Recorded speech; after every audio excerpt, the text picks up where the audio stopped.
2-man pickup trucks, work overalls. New hires, they said.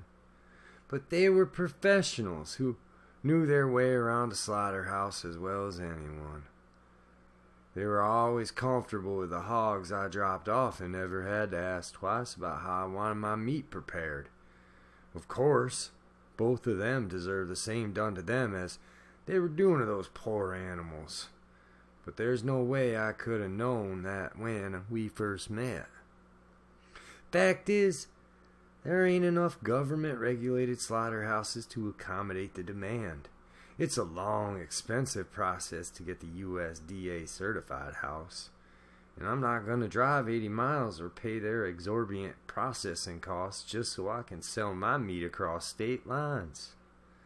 That's where custom houses come in. These are inspected by the USDA, but they don't require the same standards or constant oversight.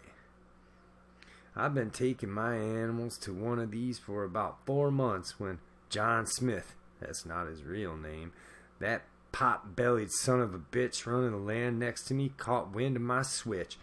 Bastard started raising hell, telling everybody that my meat wasn't safe, that I tortured my animals, poisoned them, anything to get the local markets to buy his stuff instead. Now, I already had a contract with the fellas down at the custom house, but I called up a friend of mine at the FDA and got him to send over the tapes from their safety cameras. That would give me some proof that everything was up to code, and then I figured all this nasty business would just blow over. The thing is, though, those men at the custom house, I guess they didn't know about the cameras. Otherwise, there's no way they would have let that abomination pass in the open like that. Everything started out normal enough. Hogs were restrained and stunned with an electric current so they don't feel any pain.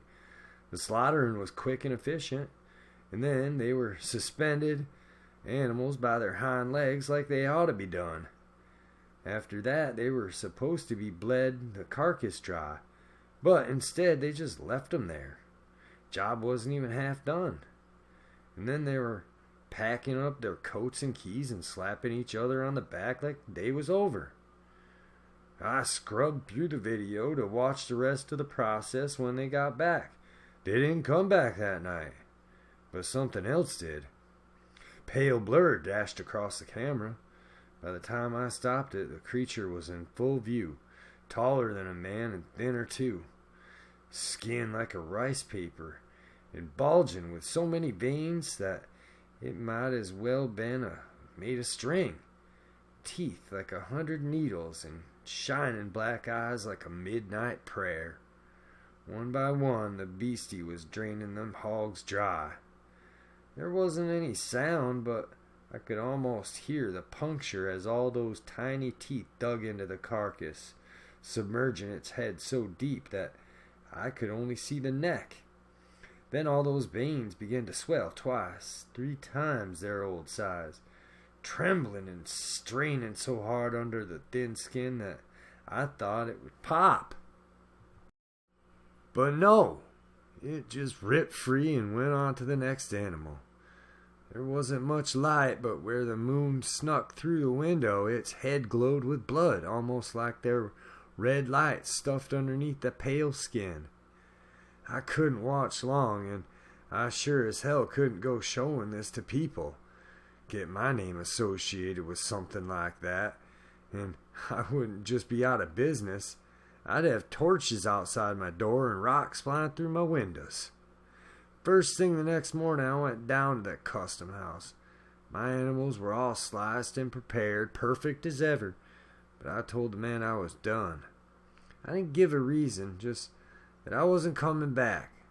They got so angry about me breaking contract, and we got yelling at each other. Tensions were getting high, and one of them was so red I thought he was going to take a swing at me. I suppose that's why he said what he did. He was angry, and he wasn't thinking straight. He regretted it the moment it came out of his mouth, but there it was. We promised it to animals. It's not gonna let you leave. They don't want to say more. and I don't want to hear it. I just drove off without looking back. I locked my doors and windows real tight. I got my shotgun out of the cabinet and cleaned it until I could see my face in the barrel. And then I prayed to anyone or anything that would listen. I prayed that I was going to live through the night. It wasn't right for something like that to exist in this world.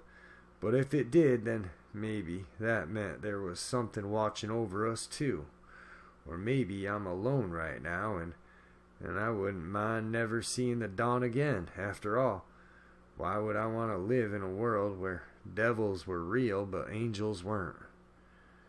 It was about 2 in the morning when I heard it. I hadn't gone to sleep, just sitting up with the TV on low. I'd spent a long time just listening to my own thoughts, but the wind had started picking up and I couldn't stand how it played around with a plank house like fingers running along the wood.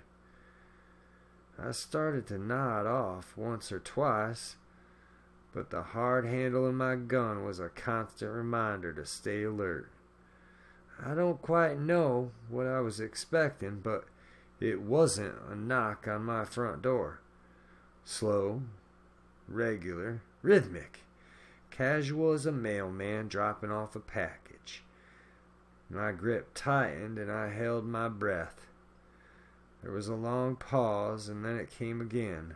1, 2, 3, 4. I couldn't take it, but I couldn't force enough air out of my lungs to warn it off. 5, 6, 7.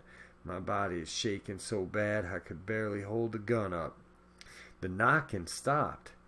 Before I could even take a proper breath, I saw the face up against the window.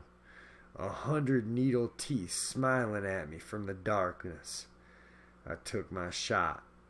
The glass exploded and the face was gone. I fired again, just to be sure.